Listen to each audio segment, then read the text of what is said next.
পেরিয়ে গেছে 7টা মাস। 3 মাসের তিশরা এখন 10 মাস হয়ে গেছে। এখন সে হামাগুড়ি দেয়, ছোট ছোট কেমন আউড়ে বিভিন্ন আঙ্গিকে কথা বলার চেষ্টা করে। কথা বলার জন্য মনে হয় কত কথা তার মুখের ভিতরে জমে আছে তার ছোট্ট মুখে। আর দেখতে পরীর মতো সুন্দর হয়েছে। নিহিন তিশরাকে যেইভাবে আগলে রাখে মনে হয় না তিশরা ওর সন্তান না, তিশরাকে নিজের জীবন ভাবে নিহিন। তিশরাকে ছাড়া নিহিন আর কিছু ভাবতে পারে না। তাকে গোসল করানো থেকে মাথায় তেল দেয়া, বাথরুম করানো সব নিহিন করে। আর তিশরা নিহিন ছাড়া কিছু বুঝে না, কারো কোলে যেতেও চায় না। এমনকি তিতাস নিলেও কিছুক্ষণ থেকে কান্নাকাটি আরম্ভ করে দেয়। তখন বাধ্য হয়ে রুবা তিশরাকে নিয়ে নিহিনের কাছে দিয়ে আসে। সেদিনের ঘটনার পর থেকে নিহিন আর তিতাসের সামনে যায়নি, তিতাসের মনে জায়গা করার চেষ্টাটুকুও করেনি। তাকে তার মতো থাকতে দিয়েছে আর সে নিজেকে নিজের মতো থাকতে দিয়েছে। কি হবে মায়া বাড়িয়ে যেখানে তিতাসের মনে অন্য কারো অবস্থান। বেশ তো আছে তিশরাকে নিয়ে সে। তিতাস মাল্টিন্যাশনাল কোম্পানিতে জব করে, সকালে যায় বিকালে আসে। তিতাসের সামনে নিহিন সবসময় না পড়ার চেষ্টায় থাকে, কিন্তু তিশরার আর রুবার জন্য মাঝে মধ্যে বাধ্য হয়ে তাকে যেতে হয়। তবে কখনো মাসে 2-1বার দেখা হয়ে যায়। এক বাড়ির এক ছাদের নিচে থাকে দুইজন, 2 রুমে, কিন্তু কেউ কারো মনের খবর রাখে না। তিতাস দেখতে যথেষ্ট সুন্দর, শ্যামলা গায়ের রং, কিন্তু শ্যামলা রঙের পুরুষ দেখতেও যে এত সুন্দর হয় তিতাসকে না দেখলে বোঝা যায় না। ভালোবেসে দিবাকে বিয়ে করেছিল তিতাস, খুব সুন্দর সংসার চলছিল। তিশরা যখন দিবার পেটে আসে তখন দিবার শরীর মাত্রাতিরিক্ত দুর্বল থাকত। ডাক্তার বেবি নিতেও না করেছিল, কিন্তু দিবা তিতাসকে না জানিয়ে বেবি নেয়। ডেলিভারির সময় ডাক্তারকে বলেছিল আগে তার বাচ্চা যেন দুনিয়ার মুখ দেখে। তিশরা তো দুনিয়াতে আসলো, কিন্তু দিবা দুনিয়ার মায়া ত্যাগ করে ওপারে পাড়ি জমালো। অতিরিক্ত ব্লিডিং কারণে দিবাকে বাঁচানো হয়নি। দিবা যে নেই তিতাস মানতে পারে না, পাগলের মতো জড়িয়ে ধরে হাউমাউ করে কেঁদেছিল। সদ্য জন্ম নেয়া কন্যার দিকে তাকিয়ে চোখের জল ফেলে দিবাকে কবর দিয়ে এসেছিল বুকে পাথর রেখে। তিশরাকে বুকে ধরে সেদিন সারারাত কান্না করেছে তিতাস।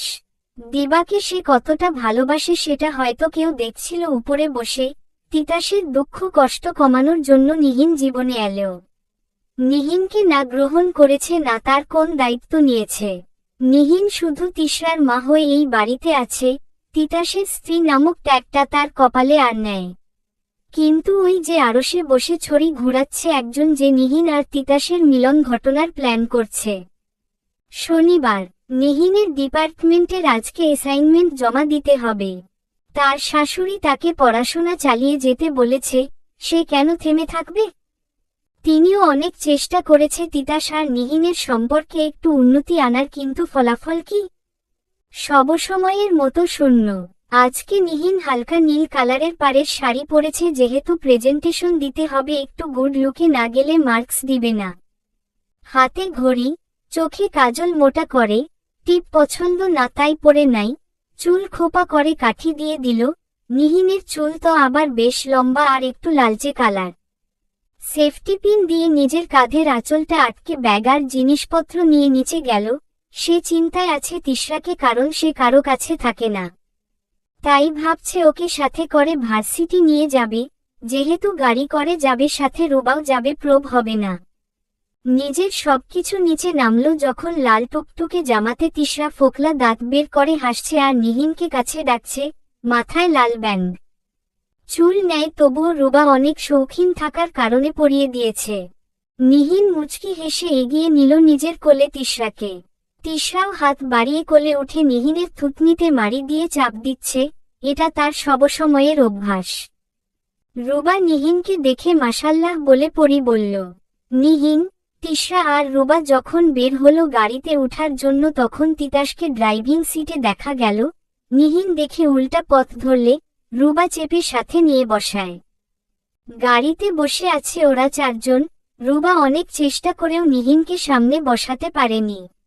নিহিনের এমন রূপ দেখে তিতাস প্রথমে ড্যাব ড্যাব করে তাকিয়ে থাকলেও পরে চোখ সরিয়ে নিয়েছিল। লুকিং গ্লাস দিয়ে ঠিকই দেখছে এক ধ্যানে নিহিনকে। নিহিনের নার্ভাস প্লাস ভয় দুটোই লাগছে, কারণ তিতাসের সামনে কোনোভাবে আসতে চায় না। সেদিনের মার খেয়ে তার ভিতরে অনেক ভয় ঢুকে গেছে। গাড়ি এসে থামল ভার্সিটিতে। নিহিন দ্রুত পদে তিশরাকে নিয়ে নেমে পড়ল, তারপর গেটের আড়াল হলো যেন তিতাস দেখতে না পায়। এদিকে রোবা খুঁজে বেড়ায় কই গেল তারা। অবশেষে নিহিনকে দেখতে পেয়ে তিনি ওখানে গেলেন। নিহিনের এমন নার্ভাসনেস, ভয়াতুর চেহারা, আড়াল হওয়া সবকিছু দেখছিল তিতাস। গেটের আড়াল হলেও নিহিন, কারের গ্লাসেস দিয়ে তাকে দেখছে তিতাস। 7 মাস পর তার চোখে পড়ল বিবাহিত স্ত্রীকে, যাকে না গ্রহণ আর না নিয়েছে তার দায়িত্ব। এত অপসারী তার দিবাও ছিল। দিবা নিহিনের মধ্যে একটা মিলতা হলো চুল, দুইজনের চুল বেশ লম্বা। নিহিনের দিকে শুধু তাকিয়ে থাকতে আজ মন চাচ্ছে তিতাসের। পরক্ষণে তার মনে হলো বিয়ের প্রথম রাতে তার দেয়া থাপ্পড়ের কথা কি আর করবে। গাড়ি নিয়ে নিজের অফিসে গেল। প্রেজেন্টেশন প্লাস অ্যাসাইনমেন্টে দুটোতে ভালো করছে নিহিন। বাসায় এসে মামি গোসল করে খেয়ে ফ্রেশ ঘুম দেয়, রুবাও খেয়ে ঘুমিয়ে যায়। নিহিন আর তিশরা আলাদা ঘুমায়। আজ আবার ঘুমানোর সময় দরজা লাগাতে ভুলে গেছে তারা। ওই সময় তিতাস মাত্র অফিস থেকে বাড়িতে ঢুকছে। ছেলে আসছে বলে রুবা তাড়াতাড়ি উঠে খাবার রেডি করল। অন্য সময় নিহিন করে, কিন্তু আজ সে ক্লান্ত বলে উনি নিজেই করল। তিতাস ঘরে ঢুকতে যাওয়ার সময় দেখল তিশরার ঘরের দরজা খোলা। ঢুকবে কিনা এই নিয়ে অস্বস্তিতে ভুগছে, তাই সব দ্বিধাদ্বন্দ্ব বাদ দিয়ে ঢুকে দেখল মা মেয়ে নিশ্চিন্তে ঘুমোচ্ছে। নিহিনের বুকের উপর তিশরা ঘুমাচ্ছে হা করে। নিহিনও তাকে 2 হাত ঝাপটে ধরে ঘাড় কাত করে ঘুমাচ্ছে। তিতাস খেয়াল হলো নিহিন বেডের ধারের কাছে একদম চলে আসছে, পড়ে যাবে যে কোনো সময়। তাই দেরি না করে নিহিনের কোমরে হাত দিয়ে ঠেলে দিচ্ছে একটু ভিতরে।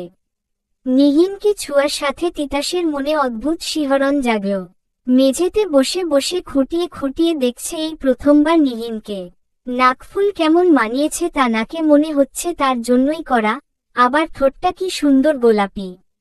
চোখের নিচে কালি পড়ছে, কিন্তু পাপড়িগুলা কি বড় বড়। তিতাসের চোখ আটকে গেল নিহিনের থুতনিতে থাকা তিলকে দেখে। কেমন যেন চুম্বকের মতো টানছে তাকে। নিজের বৃদ্ধা আঙ্গুল দিয়ে একটু ছুঁয়ে দিলে নিহিন ঘুমের মাঝেই কেঁপে উঠল।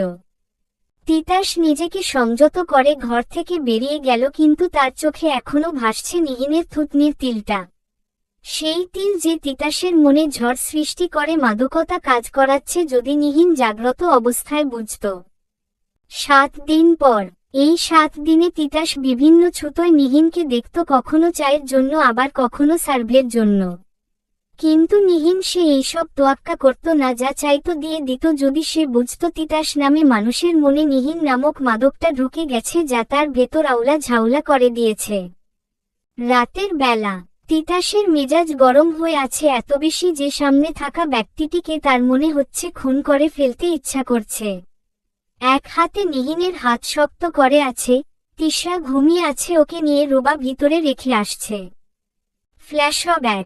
তিতাসের বাড়িতে তার ফুফু এসেছে। এসে বিভিন্ন গল্প গুজব করছে তারা। তার ওই সময় চোখে যায় নিহিনের উপর। তিনি নিহিনকে উদ্দেশ্য করে বিভিন্ন বাজে কথা বলে, যে ডিভোর্সি মেয়ে বাড়িতে আনস অপা, এই জন্য তিতাস তার দিকে তাকায় না, হরেক রকম কথা।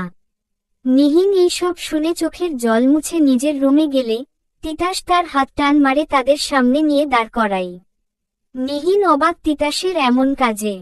আমার বউ ডিভোর্সি নয়, তার স্বামী এই যে আশফাক রহমান। তিতাস, তিশরা নিহিনের মেয়ে। আমার স্ত্রী কোন অপা না। আর কখনো এমন বাজে কথা বললে ভুলে যাব আপনি আমার মরহুম বাবার বোন হন, তিতাস রাগে বলল। বর্তমান। তিতাসের এমন কথা শুনে তার ফুফু চলে যায় সেখান থেকে। তিতাস নিহিনকে টানতে টানতে নিজের রুমে নিয়ে যায়। এদিকে নিহিনের বুক দুরুদুরু করছে তিতাসের এমন রাগী মুখ দেখে। তিতাস নিহিনকে রুমে নিয়ে গিয়ে ছুঁড়ে মারে বেডে। এই মেয়ে, মুখ নেই তোমার? নাকি সবসময় এমন বোবা হয়ে থাকো? নাকি বাঁশ খাইতে ভাল্লাগে? Have you any kind of sense? Titas বলে দরজাতে এক লাথি দিল। এদিকে নিহিন ভয় কুকরে গিয়ে বেডের চাদর খামচে ধরল। তিতাস নিজের রাগ কোন ভাবে কমাতে পারছে না, কপালে বারবার আঙ্গুল দিয়ে ঘষছে। 2-3টা লম্বা ঘন নিঃশ্বাস ফেলে নিহিনের কাছে গেল। নিহিন তিতাসের আগানো দেখে সরতে গেলে তিতাস তার 2 হাঁটুর মাঝে এসে বসে। আমি পুনরায় ভালোবেসে ফেলেছি, পুনরায় কারো মাদকাসক্ত হয়েছি। আমি পুনরায় এই যে সামনে থাকা মেয়েটার মোহে পড়েছি। আমি পুনরায় আমার বেঁচে থাকার কারণ খুঁজে পেয়েছি। আমি পুনরায় তোমাকে চাইছি নিহিন, হবে কি আমার পুনরায়? তিতাস নিহিনের হাঁটুতে ভর দিয়ে তার হাত ধরে বলল। এদিকে নিহিনের চোখ দিয়ে নোনাজলের স্রোত বয়ে যাচ্ছে। সে পুনরায় তার হতে পেরেছে। নিহিন উঠে দাঁড়িয়ে তিতাসকে জড়িয়ে ধরে চিল্লিয়ে হাউমাউ করে কাঁদছে। আর তিতাস, সে তো পুনরায় নিহিনের মাঝে নিজের অস্তিত্ব টের পেয়েছে। নিহিনকে বুকের সাথে শক্ত করে চেপে ধরে আছে। হোক না কান্না, হোক একটু সুখের মিলন, ক্ষতি কি? পুনরায় শুরু হলো তাদের দুজনের পথযাত্রা, যেখানে শুধু সুখের মিলনমেলা থাকবে। সমাপ্তি।